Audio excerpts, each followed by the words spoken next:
La magie de Noël est dans l'air, en plus des lumières, des sapins, de la musique et des Pères Noël dans les centres d'achat. On retrouve de plus en plus dans les écoles et maisons du pays des lutins farceurs qui s'activeraient à l'insu des enfants durant la nuit. Notre question de discussion choisie par Laurence Godin-Tremblay cette semaine, avons-nous besoin des lutins pour réenchanter Noël? Laurence, je te pose la question, mais je me doute de ta réponse. Alors, je suis contre les lutins clair. pour deux arguments. Ad primum, premier argument, je suis contre, surtout si c'est présenté comme si c'était vrai. Hein? Parce que moi, j'ai pas...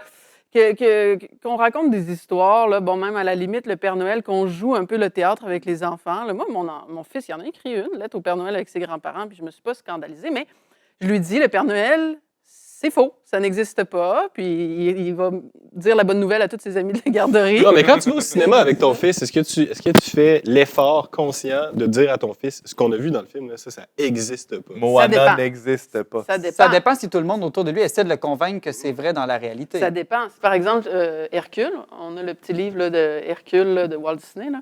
Bon, ben, il y a des dieux là-dedans. Là. Puis ça peut amener une certaine confusion. Donc là, oui, je prends la peine des fois de lui dire, mais tu sais que ces dieux-là, c'est de la mythologie. Donc, c'est le mensonge que tu n'aimes pas Alors, là-dedans? il y a une partie que c'est le mensonge si c'est présenté comme vrai. Là. Moi, je connais des gens, là, leur enfant à 8-9 ans, ils pensent encore que les lutins farceurs, c'est vrai. Là. Moi, je trouve ça particulier, disons. D'accord avec Ça, c'est toi, mon Laurence, puis notons ça quelque part, là, je suis d'accord avec toi, c'est un grand jour. Comment que ça arrive une fois de temps en temps? Mais, c'est là que ça se corse, là, pour reprendre ton bon jeu de mots que tu as fait à la pause tantôt. Je pense qu'il faut tenir compte de ce désir-là, puis la question de Simon le Soumier, de réenchanter Noël. Ben, si ces lutins-là apparaissent... Ah, OK, c'était ton deuxième point. Si ces lutins-là apparaissent, si le Père Noël prend tant de place, c'est qu'on a envie de cette magie-là, de que Noël, ça ne soit pas juste des bébelles puis des centres d'achat. Ben là arrive mon ad secundum, Je là, t'écoute. la raison pour laquelle je suis contre.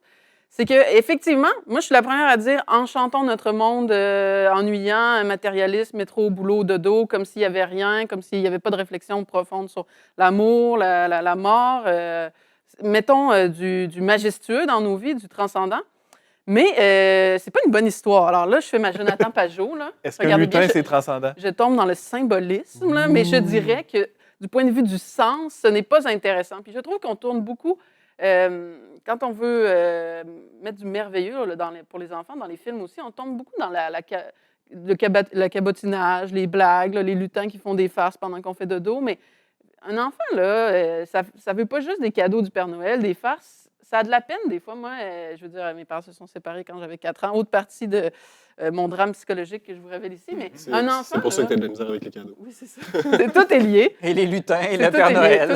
Tout est lié, mais... Il y a quelque chose de brisé chez toi, là, on dirait. Mais continue. Le péché. Mais finalement, c'est de dire, finalement, les enfants, ils ont besoin d'un monde qui enchante, qui est profond.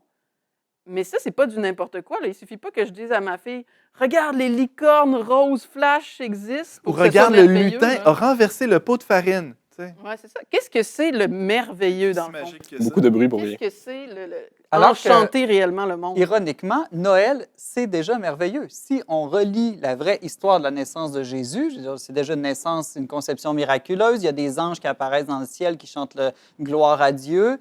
Il y a des rois mages venus d'Orient qui lui apportent des présents. Une étoile miraculeuse les pauvres bergers aussi. qui sont touchés Donc, par la nouvelle en premier. Des prophéties ensuite. Déjà, le récit chrétien est plein de merveilleux. Et là, on l'a complètement évacué de Noël, puis on remplace, comme tu dis, par des lutins et des Pères Noël. C'est très pauvre. Mais c'est ça, au mieux, cette histoire-là de Père Noël puis de lutin, là, c'est la version diète, la version édulcorée, la version la plus minable et pathétique de l'enchantement de Noël qu'on puisse imaginer. Et la version originale, comme tu le dis, puis là, tu parles du récit biblique, mais la notion essentielle de l'incarnation de Dieu en une personne, un homme, à un moment dans l'histoire de l'humanité pour le salut du monde, c'est une histoire qui est beaucoup plus époustouflante et beaucoup plus difficile à croire d'une certaine manière lorsqu'on essaie de la regarder sous le rapport de l'enchantement que ces sottises de lutin de Noël qui foutent le bordel dans la cuisine. En plus d'encourager les enfants dans leur propension au chaos, qui est déjà largement... Oui, mais... Moi, la meilleure raison de ne pas faire les lutins, c'est que c'est le parent qui ramasse après, non? Le parent qui fout le bordel, puis le parent qui le ramasse. Moi, ça me suffit comme raison de ne pas aller là. Non? Peut-être le seul set contra, là, la seule chose que je peux dire en faveur des lutins, là, mais ça joue un petit peu dans ce que vous avez dit, c'est qu'il reste que je sens, et là je compatis, là, comme Jésus, là, j'ai beaucoup de compassion, mais je sens je sens une certaine pauvreté, justement, spirituelle. Moi, je me souviens, par exemple, d'avoir assisté à un faux baptême, là, c'est-à-dire des gens qui voulaient signifier la venue à l'existence de leur enfant, mais qui n'avaient aucun système de croyance, De aucune sens. religion, aucun sens. Donc, ils ont fait leur petit baptême maison. Et ça me fait penser un peu au lutin, au sens où c'est la version diète. Ça fait un C'est peu ça. pitié. On a tous joué dans ce film-là au niveau des funérailles aussi, qui sont... Oui, ça, c'est gênant. Les funérailles, oui, c'est ça, qui sont comme semi-encadrés puis spontanés. Là. Allez-y, dites quelque chose sur le défunt, puis là, le monde ne sont pas préparés. L'an passé, j'étais responsable d'un groupe d'ados, puis j'ai été surpris parce qu'ils sont allés passer la guignolée dans les rues, qui est plus une œuvre de charité concrète, puis sont revenus enthousiastes complètement de cette expérience-là, alors que j'aurais pensé, ah, c'était plate, il faisait froid, ça donne quoi de faire ça? Et je me demande aussi si ce n'est pas une manière de, peut-être pas de réenchanter Noël, mais de redonner du sens, en tout cas à Noël, que d'aller poser des actes et des œuvres de miséricorde concrètes à Noël, redécouvrir le sens de la charité qui est aussi au cœur du message chrétien, Ça, c'est magique. en famille, avec les enfants, les ados. Mais d'ailleurs, il y a plusieurs films qui parlent du miracle de Noël et qui portent un message de réconciliation ou d'attention portée à un pauvre ou à quelqu'un dans la famille qui était exclu. Et ça, il y a un miracle moral, il y a un vrai miracle moral à Noël qui peut se passer dans nos foyers. Et les enfants ne sont pas dupes de ça. Là, ils vont Pas être besoin d'être une sensibles. grenouille de bénitier pour ça. Pantoute, ils vont être sensibles à cette vraie magie-là de Noël qui peut arriver, qu'on soit croyant ou non. Et je pense que, bon, il y a une parole dans la Bible qui dit « L'Esprit Saint souffle où il veut ». Là. Et je pense qu'à Noël, il y a vraiment un temps de grâce, même pour ceux qui ne connaissent pas Dieu, même pour ceux qui ne connaissent pas Jésus. Puis, pour l'avoir expérimenté moi-même, je me souviens, là, à 12 ans, je ne sais pas pourquoi, je m'étais fait comme, tu sais, les Monsieur Sandwich, là, quand tu fais des panneaux des deux bords. J'avais écrit Joyeux Noël, puis j'étais allée au centre d'achat pour souhaiter la Joyeux Noël à tout le monde, mais j'étais pas cet enfant-là, là, vous comprenez? C'était vraiment En tout cas, t'es étrange. certainement pas cet adulte. Je ne suis pas cet adulte-là. Je n'étais pas cet enfant-là, mais je ne sais pas pourquoi j'étais prise d'un zèle. Aujourd'hui, je vais dire bonjour à tout le monde et leur souhaiter Joyeux Noël.